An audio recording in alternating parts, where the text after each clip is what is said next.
Hello friends, this is केवल Shah here from एफ्लियो group. हमारे last video में हमने what is EDPMS in export के बारे में, उसके कॉन्सेप्ट के बारे में हमने डिटेल में समझा था। उस वीडियो के बाद हमें बहुत सारे क्वेरीज़ आए और हमारे व्यूअर्स ने हमें बहुत सारे रीजंस बताए जिससे कि उनका जो शिपिंग बिल है वो EDPMS में पेंडिंग शो कर रहा है। सो हमने सोचा कि क्यों ना हम इस टॉपिक के ऊपर एक डिटेल वीडियो बनाएं which will be helpful for our other viewers and subscribers also. So इस वीडियो में हम मोस्ट कॉमन रीजंस देखेंगे जिसके वजह से आपका शिपिंग बिल EDPMS में पेंडिंग शो करता है, and we will also give you the solutions to practically solve them. And हाँ, अगर आपने हमारा प्रीवियस वीडियो EDPMS के ऊपर नहीं देखा है तो आई वुड रिक्वेस्ट कि please click on the I button above and watch that video first. ये वीडियो बहुत ही हेल्पफुल रहने वाला है उन सारे एक्सपोर्टर्स के लिए जो EDPMS के इश्यूज फेस कर रहे हैं। So I would request them to please watch the video till the end. Video start करने से पहले मैं आपको एफ्लियो ग्रुप के एक recently launch digital freight solution portal का इंट्रोडक्शन देना चाहता हूँ। हमारे इस न्यू पोर्टल में साइन अप करते ही आपको लाइव फ्रेट रेट्स आप कंपेयर कर सकते हैं हो from various shipping lines and NVOCCs। जैसा कि आप स्क्रीन पे देख सकते हैं कि आपको सिर्फ port of loading and port of discharge enter करना है, एंड इसके साथ you have to select the type of container that is 20 feet, 40 feet और एन LCL शिपमेंट। ये सिलेक्ट करते ही आपको इंस्टेंटली सारे शिपिंग लाइन के फ्रेट रेट्स आप कंपेयर कर सकते हो। वी आर श्योर कि हमारा ये न्यू पोर्टल यूज़ करते आप लोएस्ट फ्रेट रेट्स में काम कर सकोगे एंड आपका टोटल लॉजिस्टिक्स का कॉस्ट 30% से कम हो जाएगा। So please visit freight.afflio.com and start using it for free. Link of the portal and other details are given in the description box. Typical case studies को समझने से पहले हम ये समझ लेते हैं कि EDPMS में 2 टाइप की पेंडेंसीज होती है। The first is outstanding shipping bill and the second is outstanding IRM। Outstanding shipping bill तब हो सकता है जब आपने कोई शिपमेंट कर दिया है लेकिन आपने उस शिपिंग बिल को किसी IRM के सामने मैच करके उसको क्लोज नहीं किया है, या फिर तभी भी हो सकता है अगर आपको आपके फॉरेन बायर से कुछ पेमेंट रियलाइज होना पेंडिंग है। इन दैट केस ऑल्सो वो शिपिंग बिल ओपन शो कर सकता है। आउटस्टैंडिंग IRM तभी होता है जब आपको कोई एडवांस पेमेंट रिसीव हुआ है एंड आपने किसी शिपिंग बिल को उसके सामने नॉक ऑफ नहीं किया अभी तक। सो आगे के सेक्शंस में प्रैक्टिकल केस स्टडीज़ जो हम देखेंगे उसमें हम ये दोनों टाइप के पेंडेंसीज को सॉल्व करने का सोल्यूशन हम आपको प्रोवाइड करेंगे। As per the guidelines of RBI, export हो जाने के बाद exporter has to realise the foreign currency within a period of 9 months। लेकिन कुछ रीज़न की वजह से अगर आप ये पेमेंट रियलाइज़ नहीं कर पाते हो देन आप आपके ऑथराइज डीलर बैंक को एक रिक्वेस्ट लेटर लिख सकते हो to extend this period of time. अगर बैंक कन्विंस्ड है आपके रीजन से then bank can give you an extension for a period of 6 months at a time. लेकिन अगर आपने ये कम्युनिकेशन बैंक को इंटीमेट नहीं किया एंड ये शिपिंग बिल आपका मोर देन 9 months से ज़्यादा हो गया और वो शिपिंग बिल ऐसे ही पेंडिंग पड़ा है EDPMS में, देन RBI आपको नोटिस भेज सकता है एंड कस्टम्स भी आपको नोटिस भेज सकता है for recovery of duty drawback amount. So in this case timely communication and intimation to the bank is very important. Extension of time अगर आपको मिल जाता है लेकिन फिर भी आप वो फॉरेन करेंसी को रियलाइज़ नहीं कर पाते हो तो आपके पास एक ही ऑप्शन बचता है एंड वो है राइट ऑफ। RBI ने राइट ऑफ करने की अथॉरिटी ऑथराइज डीलर बैंक्स को दे रखी है in certain cases. Most cases जहाँ पर राइट ऑफ की ज़रूरत पड़ती है वो है कि आपका बायर इंसॉल्वेंट हो जाता है, या तो फिर इंपोर्टिंग कंट्री के कस्टम्स ने आपके गुड्स को डिस्ट्रॉय कर दिया है, या तो फिर आपका buyer is not traceable for a long period of time.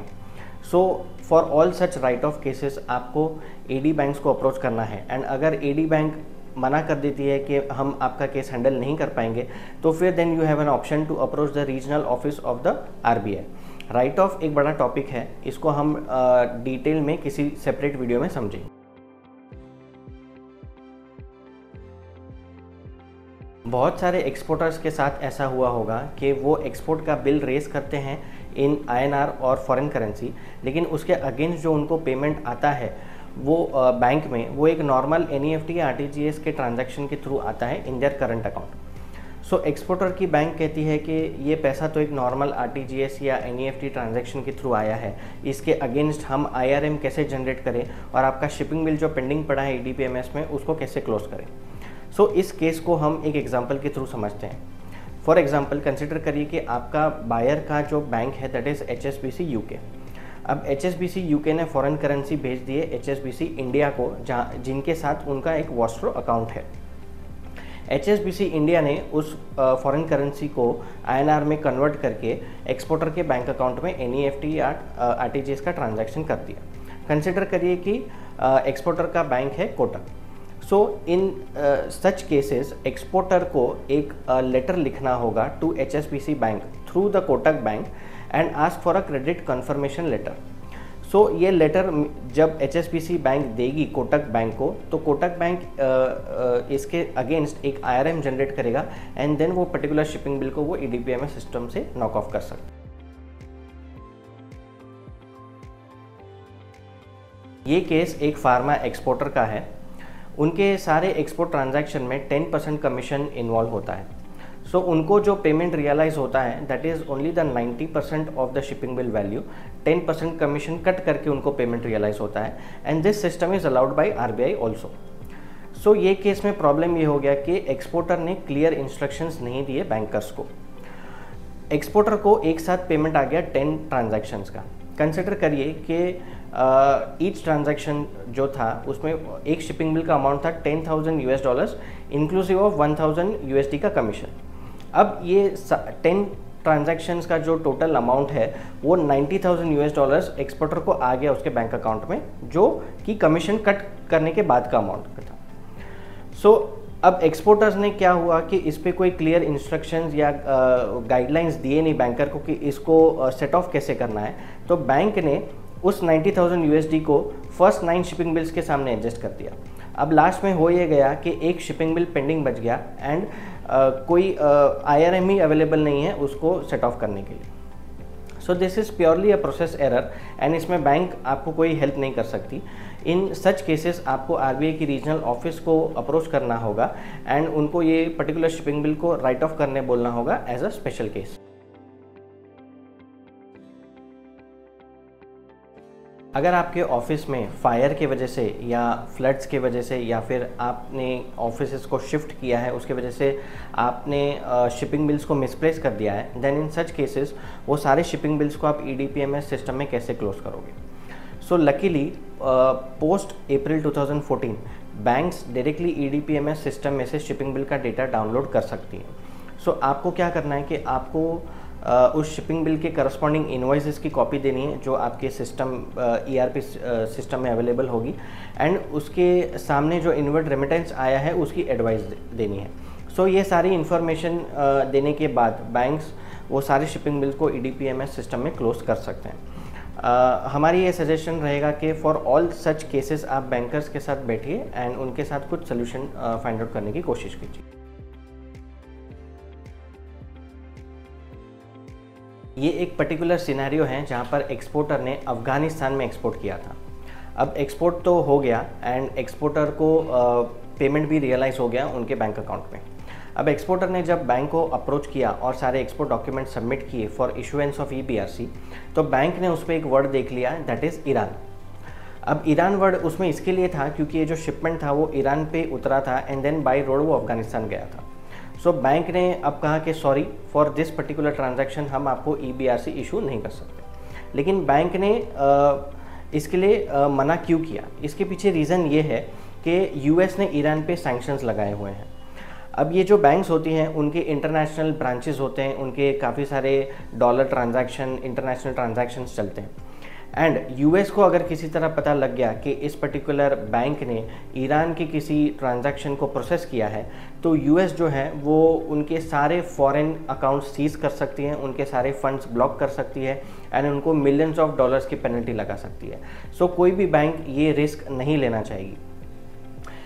ये पर्टिकुलर केस जो है इसमें आपको EBRC इशू नहीं होगा। इवन इफ़ आप RBI के पास भी चले जाओगे और उनको भी कंप्लेन करोगे तो भी बैंक आपको EBRC इशू नहीं करेगी। तो ये एक अनरिजॉल्वेबल केस है, लेकिन आपको इसमें डरने की ज़रूरत नहीं है। For this particular shipping bills RBI आपको कॉशन लिस्ट में नहीं डालेगी। जैसा कि आप स्क्रीन पे देख सकते हैं कि we are providing DGFT and customs consultancy services. We are also specialised in freight forwarding and international logistics, and we are also dealing into buying and selling of RoDTEP, RoSCTL and DFI licences. हमने काफ़ी सारे new exporters और importers को उनकी journey के start से hand hold करके उनके एक्सपोर्ट इंपोर्ट शिपमेंट्स को एग्जीक्यूट करवाया है, और हमने उनको DGFT, customs, export incentives, logistics, banking, RBI, legal services, ये सारी चीज़ों में हमने उनकी हेल्प की है। So please visit our website www.affleo.com for more information, या तो आप हमें डायरेक्टली कॉल या ईमेल करके भी आपकी इंक्वायरीज भेज। सो आई होप आपको ये सारे केसेस समझे होंगे। अगर आपके पास भी कोई ऐसे केसेस हैं EDPMS पेंडेंसी के जो आप सॉल्व नहीं कर पा रहे हो, तो प्लीज़ उसको कमेंट सेक्शन में लिखिए एंड हम उस पर आपको कोई सोल्यूशन देने की कोशिश करेंगे। अगर आपके पास कोई केसेस हैं जिसको आपने सॉल्व कर लिया है तो उसको भी आप कमेंट सेक्शन में लिखिए, सो दैट हमारे जो व्यूअर्स हैं, सब्सक्राइबर्स हैं, उनको उससे बेनिफिट मिल सके। So please get in touch with Affleo for any of your export and import documentation and licensing work, and also international logistics and freight forwarding. Finally आपको ये video अगर अच्छा लगा हो तो प्लीज़ इसको लाइक करिए, इसको शेयर करिए with your other industry friends, and please subscribe to our channel for such regular updates. Thanks a lot for watching.